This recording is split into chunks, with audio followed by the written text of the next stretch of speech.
Hello, it's Howard, and today we're discussing get curious before you get furious.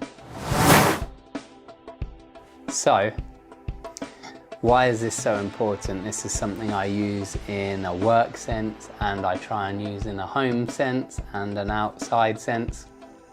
Quite often we don't have the full picture. We get comments from customers that don't give me the full insight. So a prime example was a customer was getting very frustrated with me, to put it bluntly, that we hadn't finished wiring his house. Now, I then rung up one of my guys and said, look, why aren't you finished?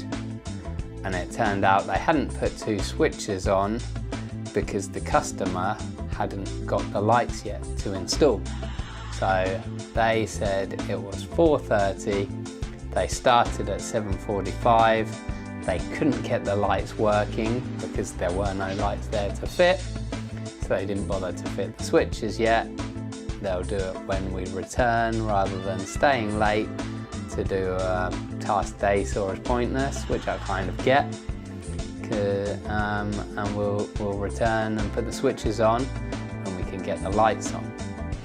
Now, I could have called them up ranting and raving, pissed them off, and really got a bad reaction. Instead, I called them up curious, like, hey guys, the customer said X, why is he saying this? And that's when I got the situation, and I spoke to a customer and I explained it to him. He still wasn't happy, which is, you know, we're not in control of how other people react, but what I am in control is of how I react, and get curious before getting furious is one of those ways. I didn't pee off my staff, I didn't frustrate anyone.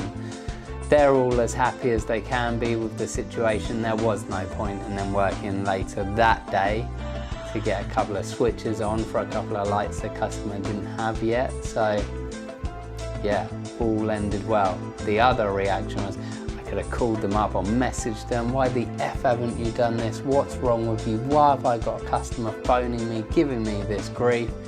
And what they would have been pissed off, they would have been unhappy, they would have told me the same thing, I would have either got frustrated, possibly they, you know, one possible solution, they could have let me know as they were leaving rather than the next morning, but hey, we're not perfect, we're all human, so, you know, but there's a real world example of where getting curious before you get furious quite often is the case. Ask questions, find out as much of the picture as you can before you fly off the handle and do something you regret.